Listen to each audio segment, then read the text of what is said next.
to another episode of Coder Conversations. This is Kevin. I have my longtime friend and fellow coder, Brian Goodspeed here.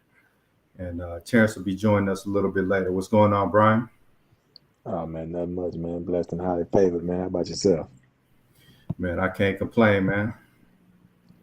Already. Yeah, See, I've been getting it in on this code of conversations, man. I'm proud of you, man. oh yeah, appreciate it, man. You remember I was talking about it a long time ago. Like I wanted to do this, and it's something I actually stuck with, man. We over like 70 episodes, I believe. Okay. Oh yeah, you grinding it out, man. Oh yeah, Yeah, and I know you've been making a lot of progress with some of the endeavors you've been engaged in, right? yeah, man. We all have our aspirations, goals, and dreams, man. And I think for the most part, man, a lot of people just kind of leave them as just that, aspirations and dreams. But shout out to everybody who, actually take a plunge, man, and actually shoot for the stars, man. And like I said, man, I commend you on what you're doing, man. And yeah, I got my own little endeavors that I'm embarking on as well.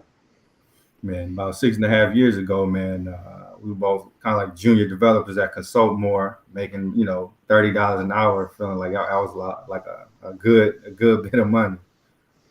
Yeah, I remember those days vividly, man. I'll never forget, uh, our humble beginnings, man. All the way back to penny pinching at lunchtime to Hmm. you know, to now not even really being conscious of what you're really doing. You just kind of living your life. You know what I mean? You're not worried about those intricate details anymore. Right. So like to go from just like a standard developer to like a team lead. Like, can you tell us a little bit about your journey with that?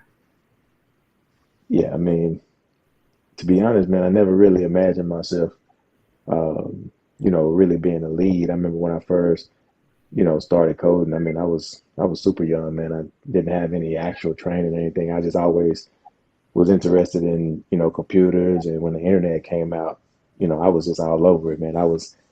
You know, um, I was very, very intrigued, and that that it just kind of I've just kind of built my muscles over the years, man, and dabbled into initial HTML and CSS, and then I started messing with jQuery and JavaScript and stuff like that, and Mm. all the way up to frameworks like Angular and CSS frameworks like you know what was the big one, Bootstrap, and Yeah. I mean, start getting into app development, and I just wanted to get into the industry. I remember when I actually went back to school to get my degree, and actually in game and simulation programming, and Okay. because I wanted to develop games, but there really not many opportunities in the DFW area, to break into that industry. So I kind of just used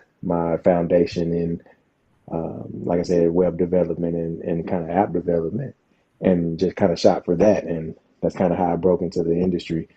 And I just wanted an opportunity. I didn't really, think about Mm. how far I could really go with it. You know what I mean? And just kind of perfecting my craft, man, and getting to a point where I felt like, even when we worked together at Console More, like I kind of catapulted me into a role where I was grooming, Mm. people, teaching people, and helping people develop their own skill set. And I kind of leveraged that in my current position, which is a lead software engineer. So it's been quite the journey. It was actually a lot faster than I thought it would be too. Yeah. Um, it's very fast paced.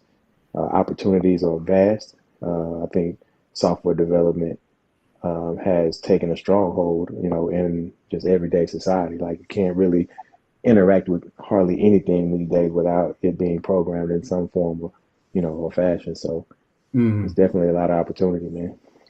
So, man, do you see yourself currently staying on like that technical path, or do you want to shift over to maybe like management, or like, where do you see your? Um, I'm kind of in a mixed bag. To be honest, I've gotten to that point where, I feel like I'm not getting as much value out of the coding side. And I think Mhm. it's just because for me, coding is like an art. You know what I mean? Mhm. It's not just coding. Like a lot of people just look at it like, oh, it's just a bunch of letters and numbers. But it's really like an art for me, especially being a front end developer, and being able to kind of indulge in projects that you're passionate about. Kind of like the LinkedIn post you made, where you Mhm. talk about, being able to stay relevant and not get burned out. You have to really embark on things that you're passionate about. And there's a plethora of avenues and lanes you can go down in software development. And I think it's just about finding your niche and, whether it be a certain technology or a certain framework or a certain, thing like I know you're into game and animations and things like that. Yeah.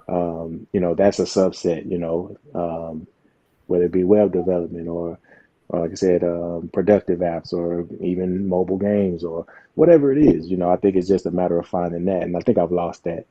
So I kind of just lean more toward the, managerial side because that's kind of what I do. But I'm also still very rooted in the day-to-day task of a regular developer as well. So I'm kind of, doing both. And I Yeah. just don't get as much enjoyment out of the regular coding anymore because I'm not doing any projects that I'm passionate about at the moment, you know.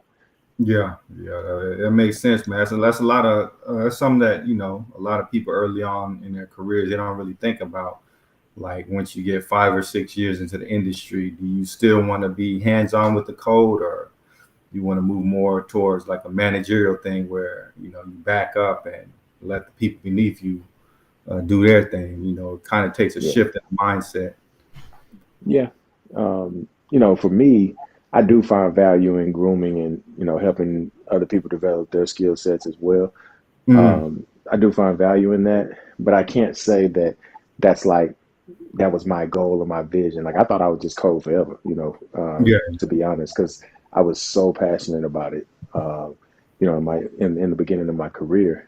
But again, when you start working for companies and it's kind of like if you were a chef, but you had to cook what somebody else told you to cook. They Yeah. give you the recipe, they give you, the menu.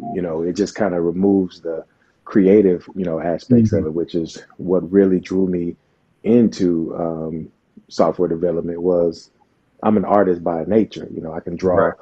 draw, and so it's like coding and front end development more specifically allowed me to express not only my technical side but also my artistic side. So I Right. pretty much it was like the perfect marriage of all of the things that I love.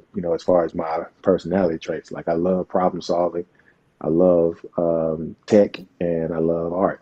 So it's like this was like the perfect marriage of those different skill sets, and it allowed me to exercise them all simultaneously. Yeah.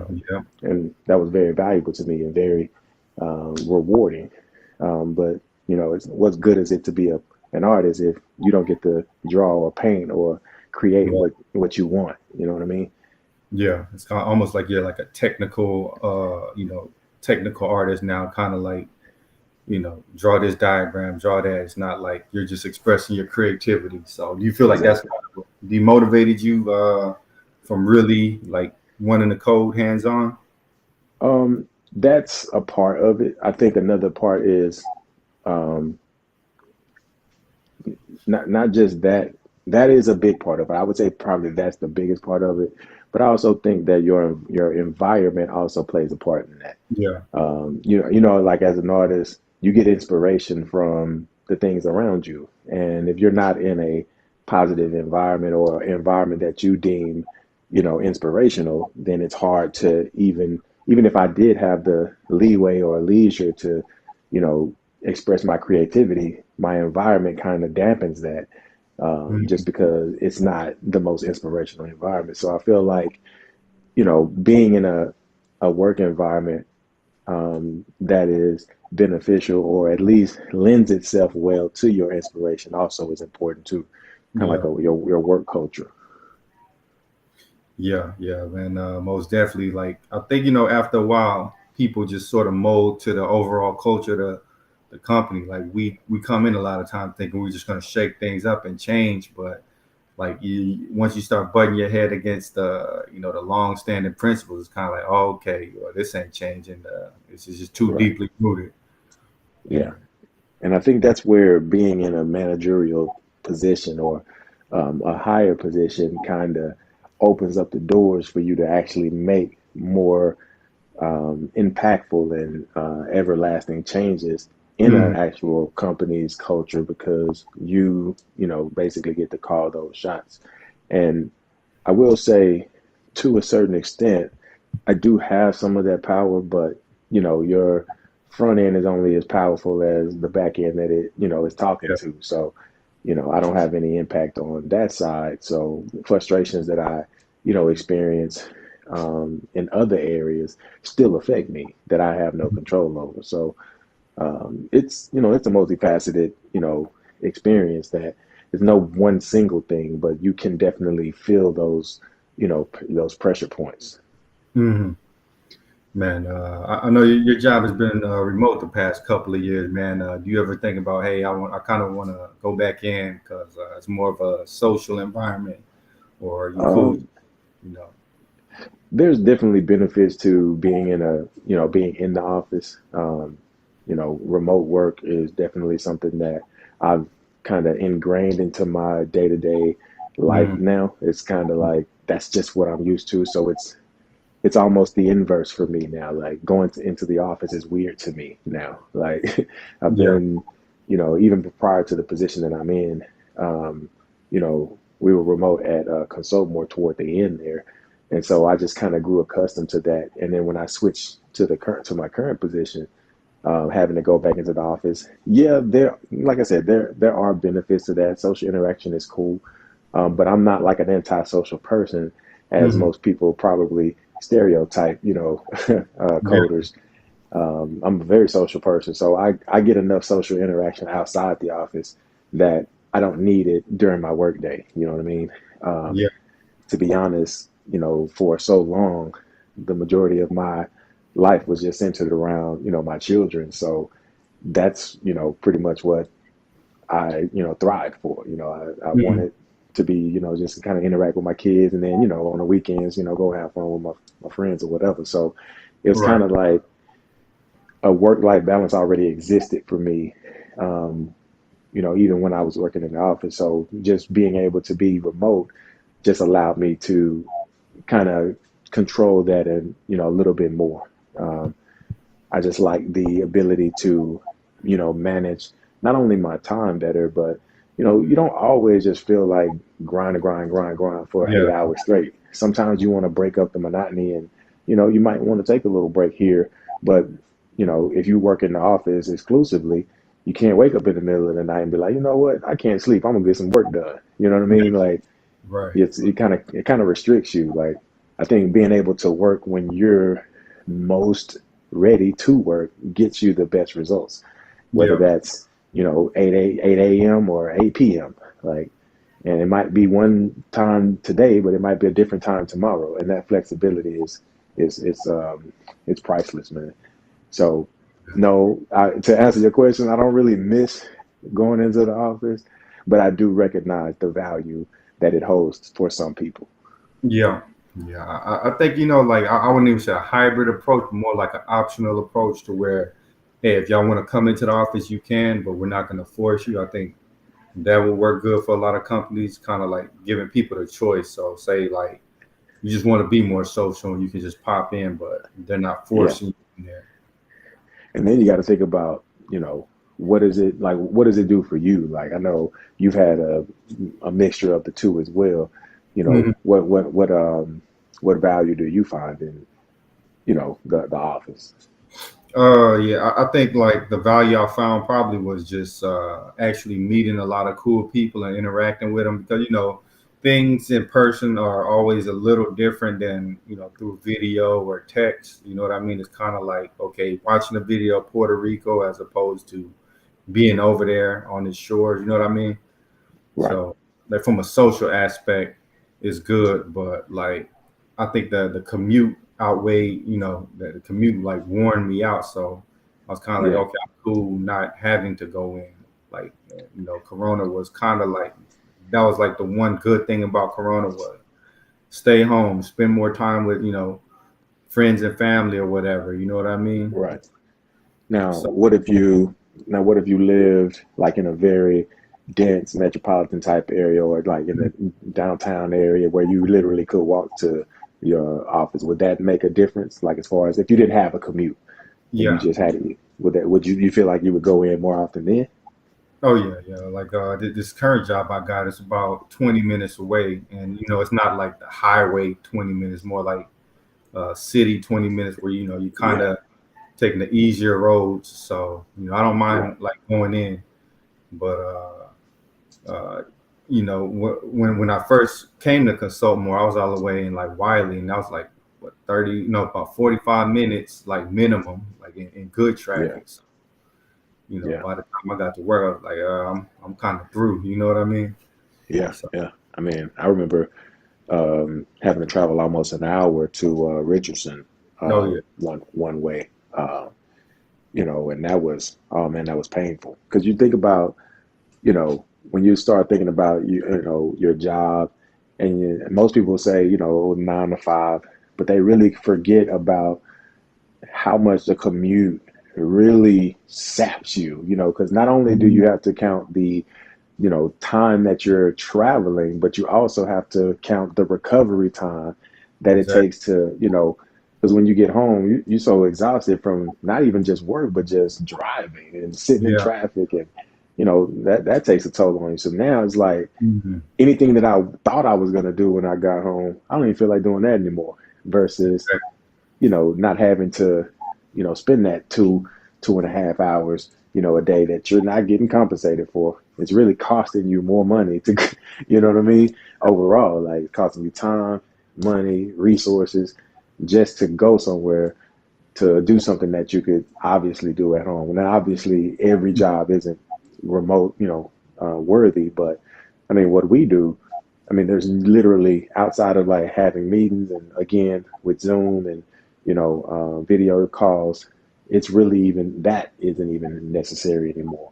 Yeah. Um, so it's just kind of like I said, just weighing the options of the pros versus the cons. I feel like people who have um, long commutes value remote work more than people who don't. Yeah. Yeah, Yeah. Yeah. Because it's that drive, especially out here, man. These people drive like really crazy. So it's not like you just laid back and just kind of cruising. You yeah, know, it's a lot of traffic, and you know people just swerve in and out of lanes. If you're not careful, you know, you could get in a wreck. I think that's really what's part of the huge drain. It's not like easy going. I'ma just lay back, turn some music on, and zone out kind of drive. It's like I gotta watch everything around me. You know. yeah. Well, even if you were doing like public transportation where Mhm. riding a train or something like that, like where you didn't have to necessarily quote unquote drive, or what if in the near future when they already got self-driving cars and things like that, when that becomes a norm, like I still feel like the time and resources is still going to be a big Yeah. factor, you know. Um, Exactly. It's like 2 hours of you doing, you know, you having the freedom to do anything else you want to do. You know what I mean? Like right. uh, instead of you just sitting in a vehicle, just you know, listening to something. Um, you know, hey, what's going on, Terrence? What up? How's it What's going? going on, Terrence? How's it going? So much. Glad to have a stand up. Yeah, we're just talking about you know making progress in your career and what that looks like, and we're kind of on the subject of you know commutes. Like, is it worth going into the office, or Yeah. is remote preferable? Like, how do you look at it? Like, is it worth going into the office, meaning like, socializing, Versus, or Yeah, no, versus being like remote versus like being in the office.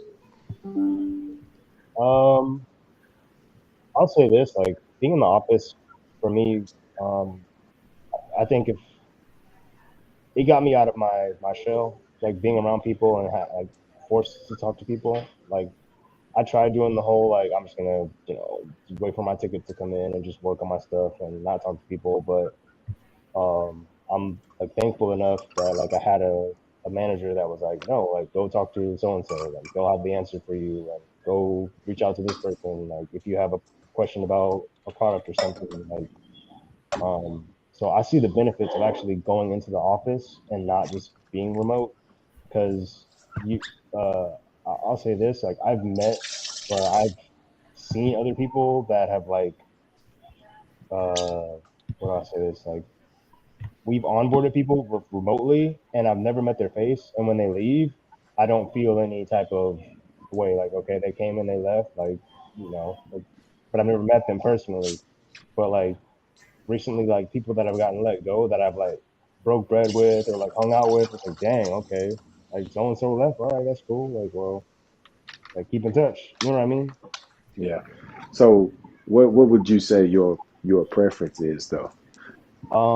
Preference wise, I see the benefit of working remotely.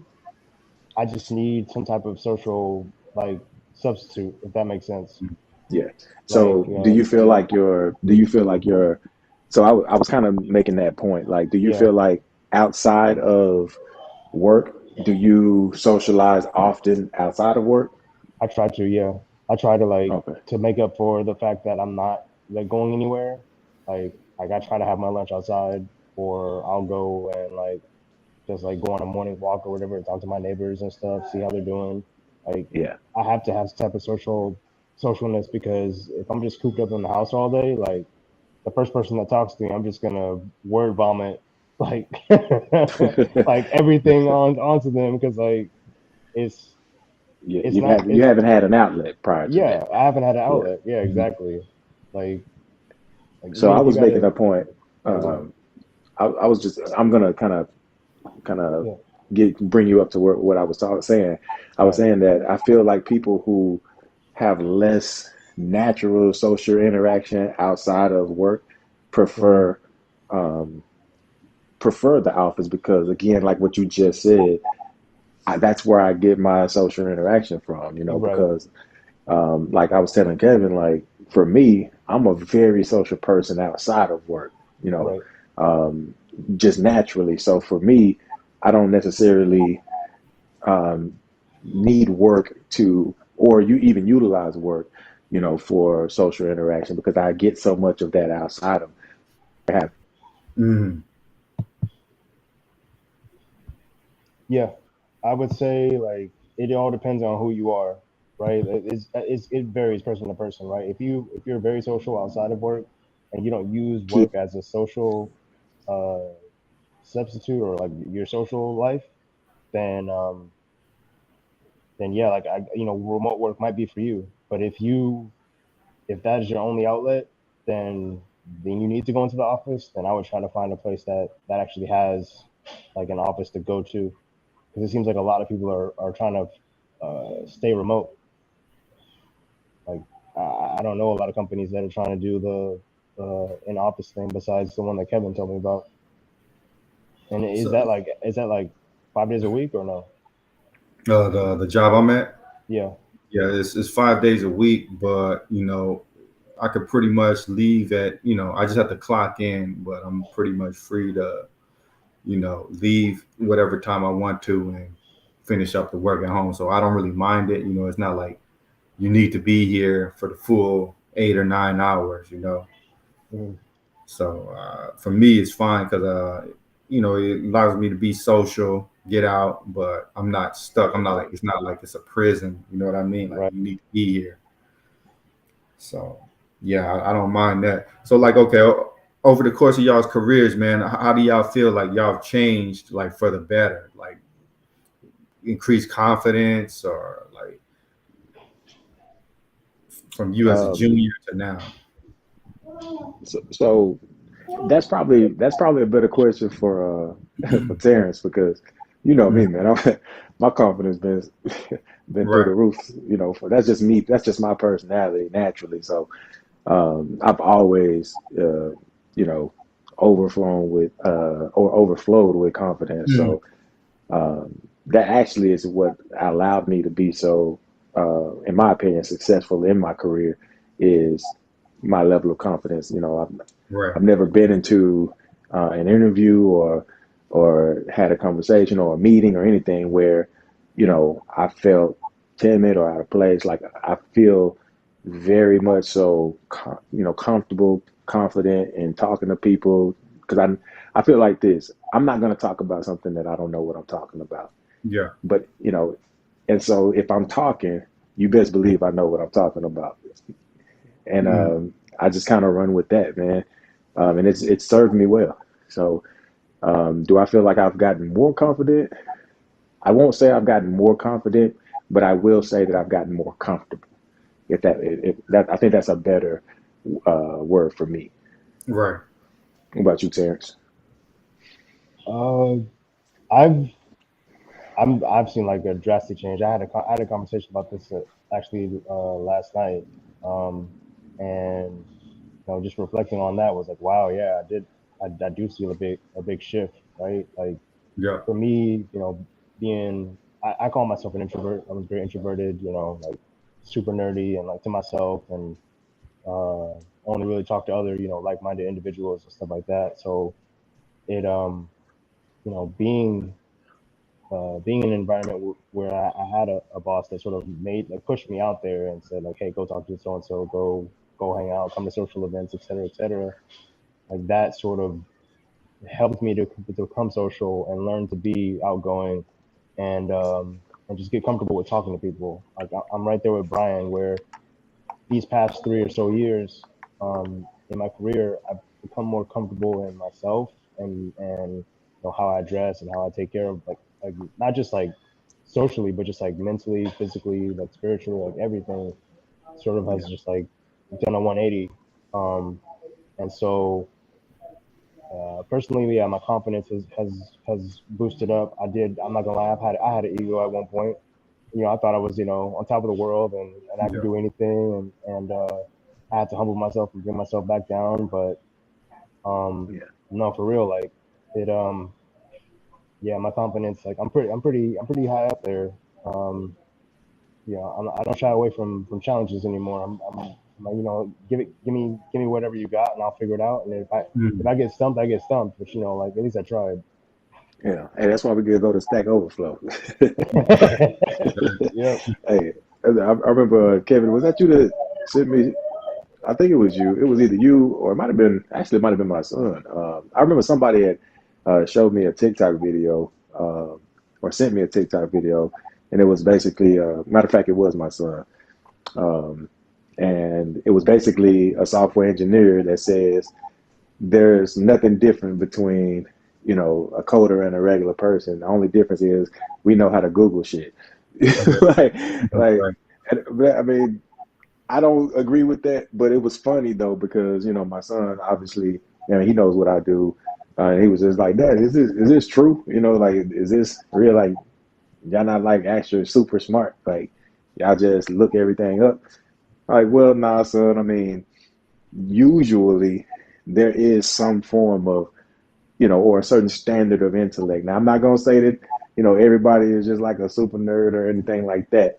No, everybody's not a super genius or anything. I do feel like anybody can learn coding, but there are levels to this. It's kind of like saying all basketball players are on the same playing field. Like, no, there's levels to this. Yeah. So no, we're not just you know in my opinion, just looking stuff up all the time.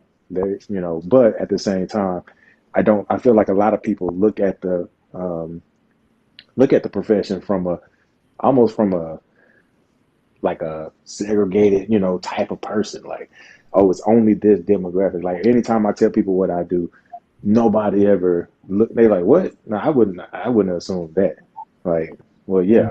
I mean, what? I don't look like the typical software engineer. Or like, no, Right. I thought you were probably like, an athlete or, something like that. Like, Yeah. they Yeah. just don't assume that I'm, a lead software engineer. And, I get those looks sometimes, when I go in, step into, an interview or whatever, like, oh, Oh yeah, I wasn't expecting, this guy looking all debonair and got swag and know how to dress, look nice, grown well, you know. This guy looks like, he should be in front of a camera somewhere. Like the way, because they used to always give me, shit at the job because the way I dress, like I dress real nice, and people used to always talk about how I make them look bad. I'm like, no, this is just how I look. Like this is, Mm. but I have to embrace the fact that I don't fit the typical image of what people assume a software engineer is supposed to look like.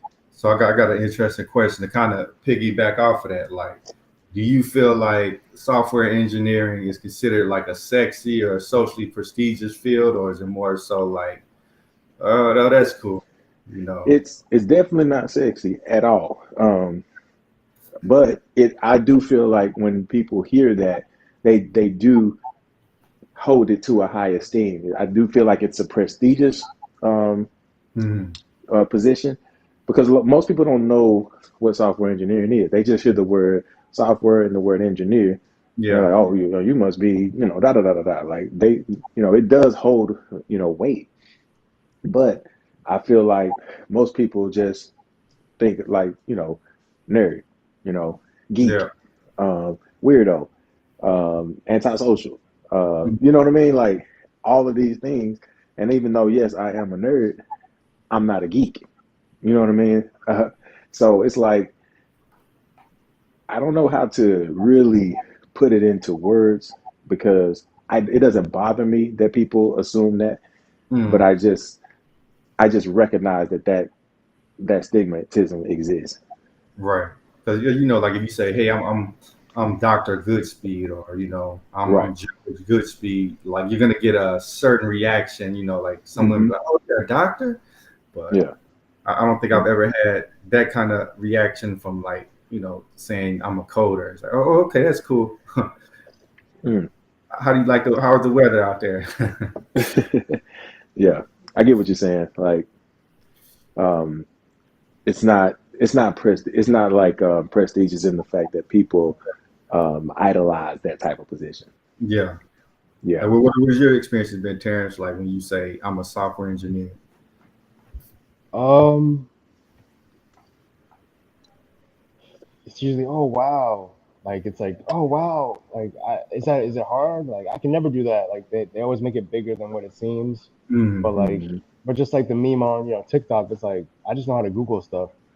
Like either I got a big stack of notes on stuff I've already made, and I take something and I twist it, or I just Google it.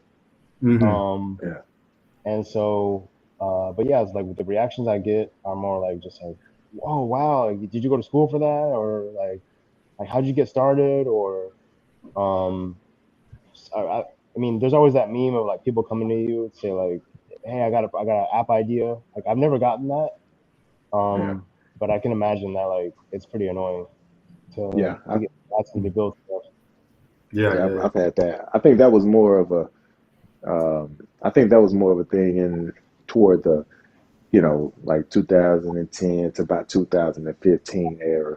Because remember, like, I mean, even though it's become a staple now, like, everything's, mobile apps and so forth and so on. But at one point, you know, apps were still kind of like, new and hot. Like everybody wanted to Right. make yeah, that $1 app. You know what I yeah. mean? Like, oh, if I can just make an app and sell it for $1, or $1, and sell a million downloads, like Yeah. I'm a millionaire. Like so, everybody was, shooting for that.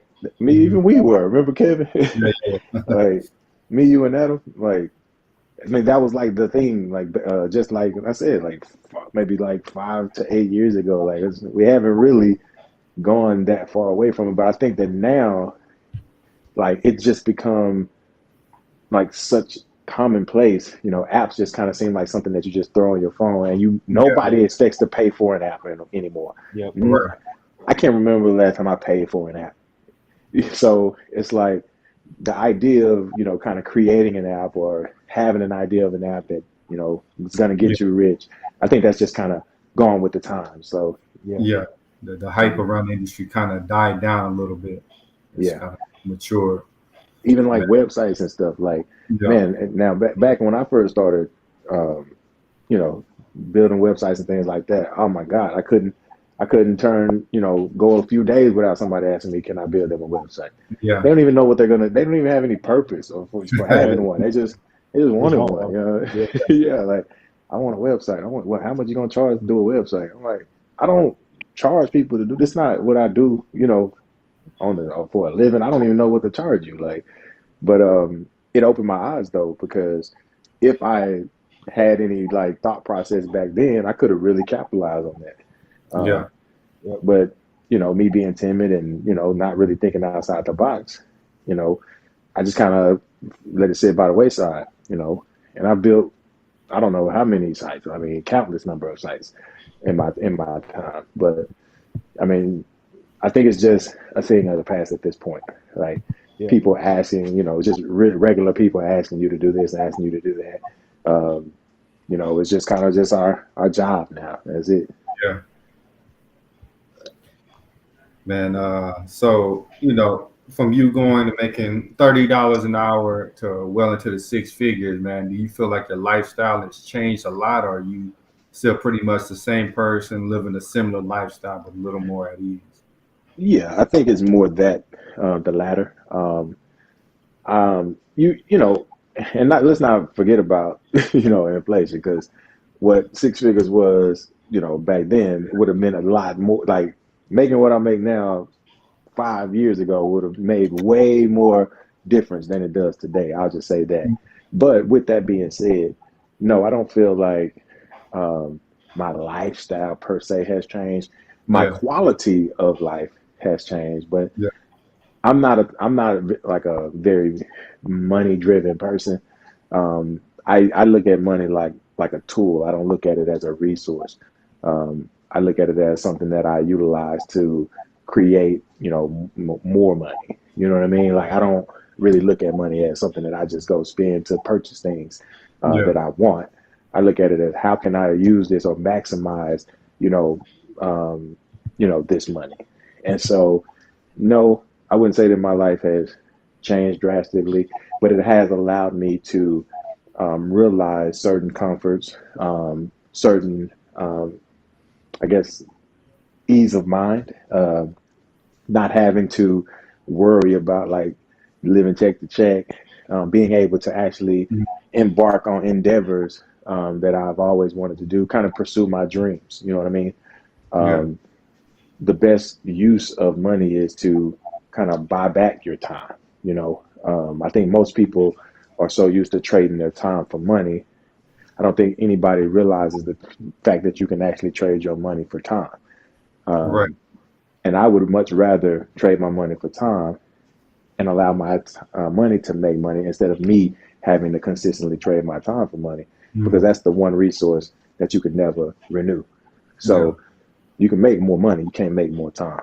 Overtime.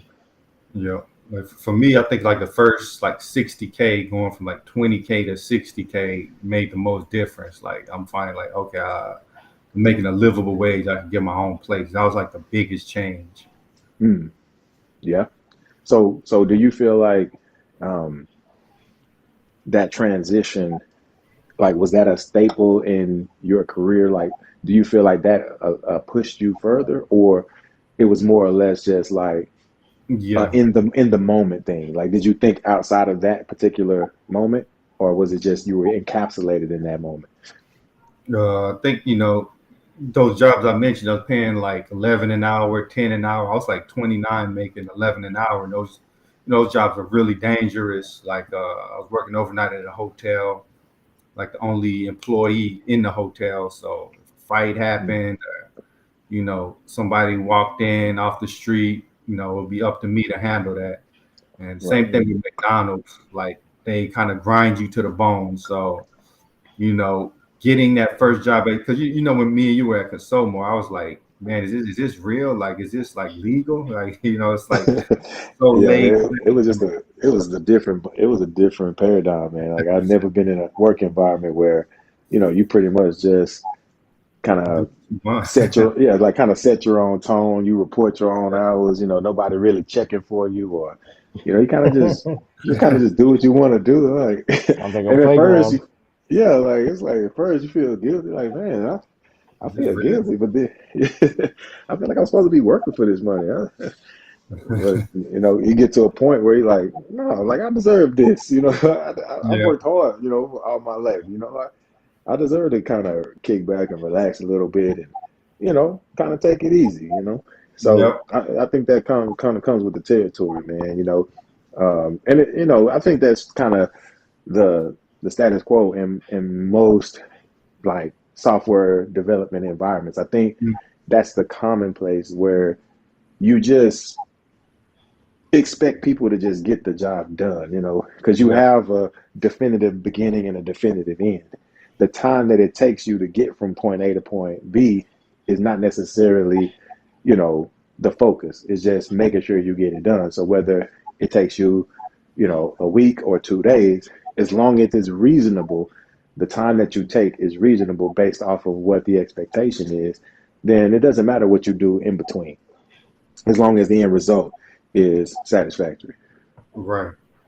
What about you, Terrence? You agree, and how has your life changed as well?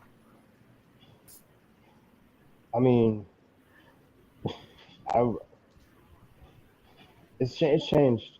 I'm not gonna lie, it's changed like pretty significantly uh where like I don't have to worry about stuff like all the headaches and stuff that I was worrying about, like, oh my, how am I gonna pay this bill, or how am I gonna buy food, or how am I gonna do this, like once you reach like a certain point, like money is just something that just solves the little problems that life sort of throws at you, and I don't have to worry about like those big things that may come my way, like for example, Yeah. my mom needed her transmission fixed, and she didn't know where she was gonna get the money from, and I went with her to the place and just swiped my card. I'm not trying to act like I got it like that, but like at Right. the time I Like, I'm did, balling, bitch. like like like like I'm not sure like I'm flexing or anything like that, but it's like it got to the point where like I didn't have to hesitate to, like, her Right, stress didn't become my stress, like right. because I knew what she sacrificed for me, so I didn't Yeah. hesitate to just do what I had to do in that moment. And Yeah, so like I feel you when you're saying like you want to buy back time, because like a lot of people don't realize that you know um we get caught up in this rat race when you like as you grow up, and you look at kids and they're not tripping about bills and cell phones and car Yeah. insurance and food. They just know, all right, wake up, toys, video games, Fortnite, yeah. TikTok, Just, yeah, and whatever make me happy. yeah, it makes me happy, and like I feel like the ideal life, or like a good life, is to sort of nourish that inner kid and not get rid of them, because like a lot of people in life, they get caught up in this rat race of oh, $10 for bread and all this inflation and politics and everything else, and they forget to just have fun. Like, Yeah. yeah. And So even I want to piggyback off of that too, because I used we use the word fun, but I feel like life in itself, right? It's more. I know a lot of people, I just want to have fun, especially like when you're young. You just want to have fun. Like my kids are a lot older now. Like my 20 21 year old. Like I watch her, kind of interact and live her life, and it's just like she's always trying to have fun. And I'm like, well, baby, life ain't just about having fun. It's about being fulfilled.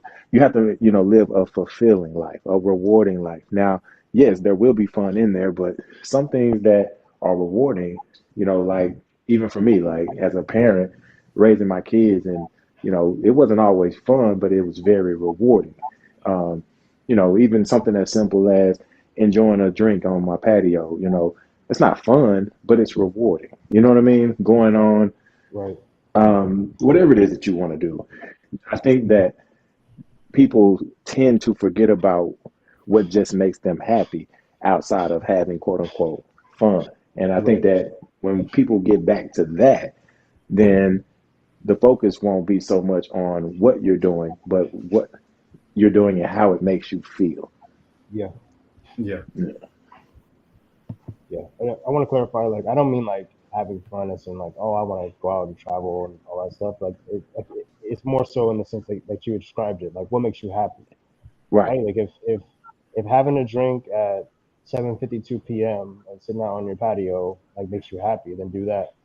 Right. Like if playing video games makes you happy, like do that. If collecting baseball cards makes you happy, do that. Like Yeah. as long as it doesn't hurt, as long as you're not hurting people in the process of you finding your happiness, like uh, I say go for it. And yeah, I just think So people need to sort of find their center in their own happiness. so then the question becomes, why don't people just naturally do that? Uh, because it's so easy. I mean, in my opinion, like because I've experienced this where money became I associated my happiness with my money, Hmm. and so like when the pandemic first started, and I realized, oh, I don't have to spend money on this, I don't have to spend money on that. I was stacking bread, right? And then like a bill came up, and I had to give a majority of my money away, and Mm. I was upset. And I didn't understand why I was upset. Like, yeah, like I knew this was gonna happen. It's not like the debt collector saw how much money I was making and said, "Oh, hey, we see how much you got. Let me get a piece of the pie." But Right. I was upset by it, right? And like I had to take a step back and really really get myself together, like put myself in check, like hold up, like we were broke like not too long ago, working at McDonald's, making this much every 2 weeks. Yeah. What changed? A number on a check, like a number in the bank. But me Hmm. personally, I haven't really changed. So why am I associating my happiness with shoes or Yeah. clothes or the type of car I drive? I think we're kind of in like an achievement society where you gotta so-called grow. You have to be better tomorrow than you were Yeah, yesterday. So we need to see more. You know what I mean? Like I've been in the software industry for such and such years. I need to see that I have like such and such in the bank, or else I haven't done it. That's kind of like how our mentality is. Like we can't be in the same spot. We always have to grow, grow, grow, get better, better, better. I think yeah, learning to appreciate, hey, I'm alive, I got what I want, good family, this and that. That's kind of like what we have to learn to be content. Yeah. Well, I think it's a lot harder to do that these in this modern age, just because everybody's life is visible to you now. Like back, Yeah. when we were kids, you couldn't see what such and such did on their vacation, or right, you couldn't see what such and such got a new car, or they got new this, or you know, only thing you knew was the people that were in your neighborhood, the people that were close to you, the people that you could actually see, in Yeah. real life. But now everybody's life is on display, and so it's a lot harder to be content with what you have when everybody else and what they have is like basically being flaunted in your face. Like, oh well, if such and such got a new car, then I need to get a new car. My car is trash. Or oh man, look at their house. Their house Yeah. is nice. And da da da da. Da. I want that too. So it just kind of it feeds that negative energy instead of being able to focus on what you have and what you have being enough. Now, it's nothing wrong with striving to grow and be great. If that's your natural, like for me, it's just natural for me. I don't do what I do to try to keep up with the Yeah. Joneses or accomplish things that other people are accomplishing. My goals and my dreams are just that, my goals and my dreams. They have Yeah. nothing to do with what somebody else has accomplished. I'm following my passions. And so if that's your motivation, okay. But I feel like that's not the norm. I think the norm is to chase what somebody else has, um, which is why I say, what I say. Like, I'm not worried about, the next man. Like, there's nothing that I feel like that's been done that I want to do that I can't do. It's right, just a Yeah. matter of time. Yeah. I think we all have enough money to where we could do a version of what we want. You know what I mean? It's just like marketers, they influence us to get that better version and pay that premium, and that's yeah, why a lot of people strive to be, millionaires. Like, do you really need a Ferrari when you know, if a Ferrari's in traffic behind a truck, it's gonna go the same speed as a Kia that's right next to it. You know what I mean? yeah, Yeah. yeah. But it's what we. So, I mean, how do I say this? We're visual creatures. We see nice things and we want nice things. Yeah. And like when you look at like you know when you look at like commercials, like people trying to sell you stuff like, oh, you're losing your hair, you need keeps, you're doing this, you need to be self-conscious about this and self-conscious about that. It's like, Yeah. what if I don't care if I'm losing my hair? What if I don't care that I'm 5 foot nothing? What if I don't like Social media won't let you not care. yeah, unless you just don't have it. That's why I don't use it. Like, I'll scroll through it every once in a while, but I try not Yeah. to use it like that, because you see your, like, for example, you go online, or I'll see my friends and they're all getting married and they're all having kids, and it's like it puts that FOMO inside of you, and Yeah. it's messed up. But that's the world that we live in now. And Yeah. like you were saying, like back in the day, dial-up internet, you would have to wait 30 minutes for an image to download Yeah. or whatever. Like, I'm Right. not gonna be scrolling through, a feed on AOL, on AOL dial-up. Like, I'm just gonna, look, life is different back then, and I'm not exposed to everybody's lifestyle at once at the click of an app. Right. I So think I think the problem too is like it's not even really their lifestyle. It's like the highlight reel. Like they're cutting off yeah, the negative and they just it's showing a them dunking moment. everybody. Yep, Yeah. Well, but it's a who want to show the negative, man? I Yeah. don't, I'm like, man, look, man, I just lost my job. I'm a hobo. Look at me. I mean, Nobody yeah. want to show that, man. So But what you're saying is true though. I mean, now some people get on there and talk about, now that's one thing that I really don't understand when people get on there and start really just airing out their dirty laundry, man. That stuff is weird to yeah, me. yeah, But again, man, I feel like people, you know, they they just need the recognition. They need the attention. And see, I've Mhm. never been now. Don't get me wrong. I recognize, who I am, and I don't mind other people recognizing that too. But yeah, I don't yearn for it. Like people just naturally recognize me, and I'm cool with that. But I'm not the type of person that needs, confirmation or affirmation or yeah, acceptance, or I've never been that guy. Even when I was a kid, like I was always comfortable in my own skin. Like I never cared about what other people think about me, their perceptions about me, and it's just gotten stronger and stronger as I've aged and matured. And then yeah, I hold on dear to that because I feel like that's what sets me apart yeah, from the average person is that I don't care what people think about me. I don't care what social media says. If I'm losing my hair, I'm losing it. I just chop it off. I don't care. I don't need no keeps. If I whatever yeah, I don't have control over, I'm comfortable with that. I'm cool. I'm just gonna make the best of it. yeah. Yeah, I think it's a valuable trait, man. 'Cause a lot of people get in situations because they want to impress somebody or they want to fit in. So having the Yeah, ability to say, I don't need any outside affirmation. That's powerful because right. you're also a lot more likely to tell the truth and be real because you don't care about people's opinions about you. Exactly. Exactly. And it also helps you stay laser focused as well.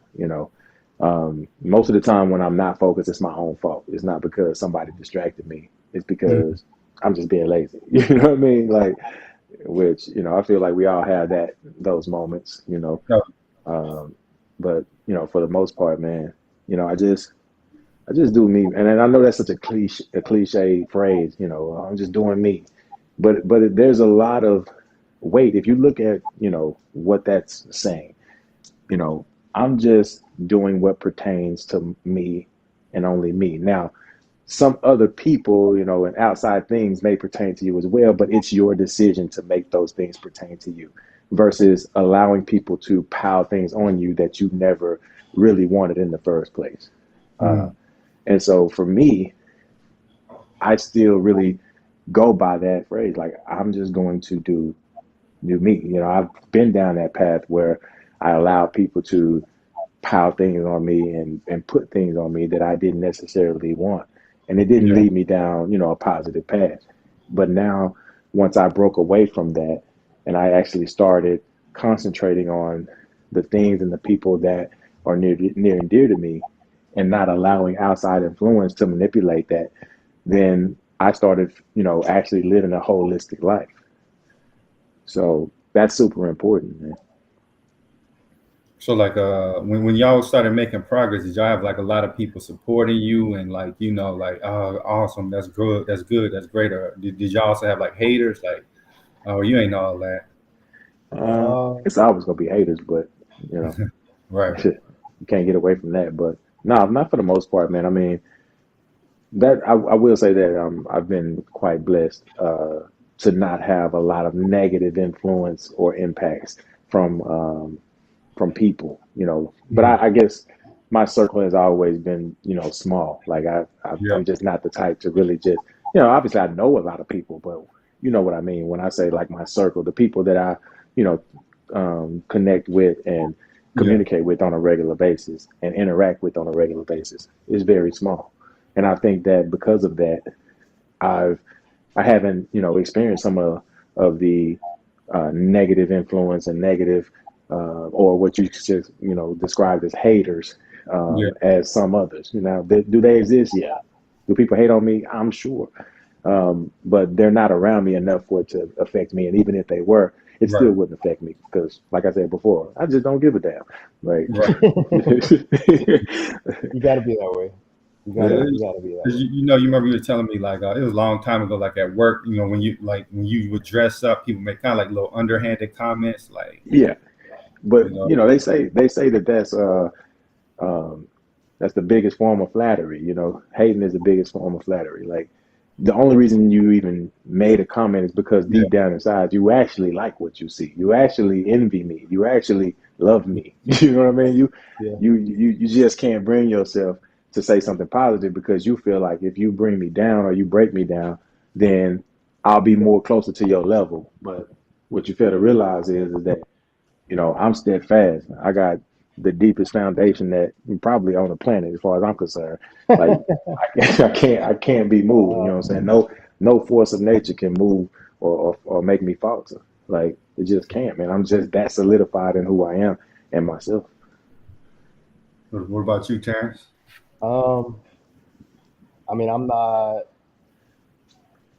Uh, I'm right there with Brian, but I'm less vocal about it. Mhm.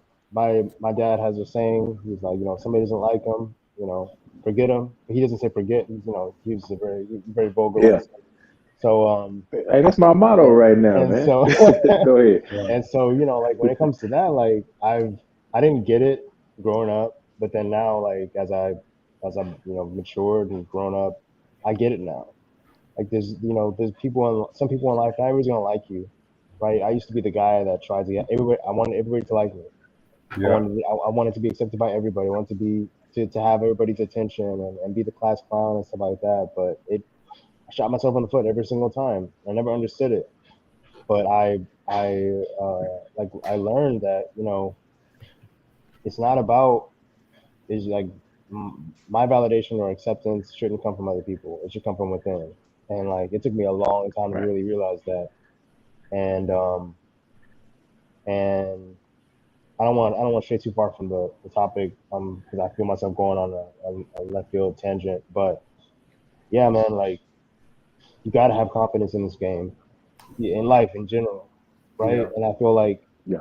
when it comes to this day and age, like I worry about this next generation coming up that's exposed to all Oh this man. social media and everything else because real life don't work that way. Like Yeah. these people are just showing you snapshots of their life. I mean, like a 1 second frame out of a 24 hours or 48 Mhm. hours or whatever, Yeah. Yeah. That can be edited. and it's not Yeah. it's not that mess ain't real, man. Like Yeah. ask them who they really are. Like who do they see at the end of the day in the mirror? That's who they really are at the end of the day. And Yeah. you know, I've hung out with partiers and stuff like that. I'm telling you, that lifestyle, it is one thing in videos, and that 10-second video is one thing, and then Yeah. when that The recording after. is out, Yeah. it's totally different. It's And totally different. what's interesting about social media that kids are gravitating towards is becoming like less and less social. Like when we came up, it was like MySpace, Yeah. Facebook, where you could customize and interact. But now it's like Yeah. TikTok and Instagram, where you don't even really talk to people. You just post like that snapshot, and maybe you can Yeah. comment back, but it's not like you're interacting with people. Yep. Yeah, because you don't know who's behind that keyboard. You know what I mean? Like, Exactly. no, it's just it's really and it's kind of crazy because obviously me raising kids and in this age, and being able to actually see the differences between them. Obviously, I did my best to instill some of those core values and qualities into my children, but you can't change the fact that they just have grown up in a different world. Like, I haven't seen the this like such a minute level of desire in a generation, man. They don't care about anything except you know uh, music, social media, and that's pretty much it. Like, Mhm. they don't have any like real drive to No be anything. ambition. Yeah, they don't have any ambition, they don't have any initiative, you know. And now mine, obviously because I've bred it into them, have some, but it's not to the level of, me when I was a kid. I Mhm. had, dreams, and I had a plan. Like, even, my parents didn't coach me into going into the fields that I went into. Like, I wanted to do those things. I wanted to be who I am. Like, that was all me. But kids these days, man, they don't have no rhyme or reason to do anything. Everybody want to be the next TikTok sensation, or Yeah. everybody want to be the next social media star because, again, like you said, Terrence, like, they're just looking at the glitz and glam. They think that it's just that easy, but it's It's not. not. It's a hustle. It's not. You got to work for what you want. And the work ethic of this generation is just, oh man, it's abysmal. Man, I think it's like because life is so easy now. Like, we Yeah, parents, they really provide a good living for their kids, so they're comfortable. So it's like, why do I really need to strive? You know what I mean? I yeah. can. I got everything I need right here. Yeah, I'm just so comfortable. There's nothing else.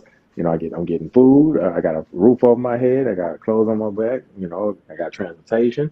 And a lot of kids don't even have to work to achieve those things. Man, Yeah. I couldn't achieve half of that stuff without getting out on my own and working and doing, becoming, self sufficient. Like, Mm. everything is just handed to them. Even like knowledge. Like, there's Yeah. nothing that you could want to know right now, this second, that you can't instantly get access to.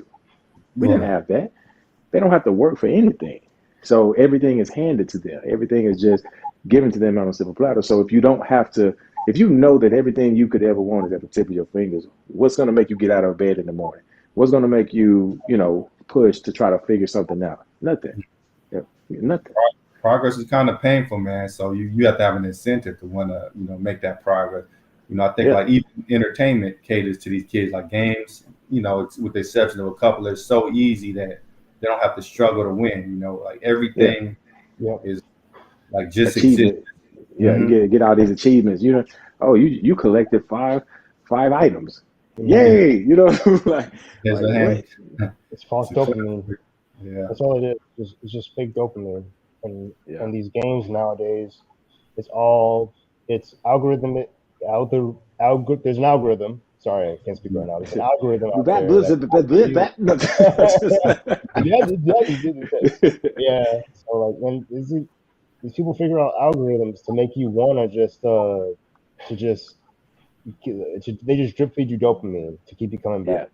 Like Yeah. yeah, you pay you either pay to play or they drip feed you little things here and there. Like look at that Diablo Immortal. I don't know if you have heard of it, yeah, but like yeah. they I was just changed saying, Kevin, about that.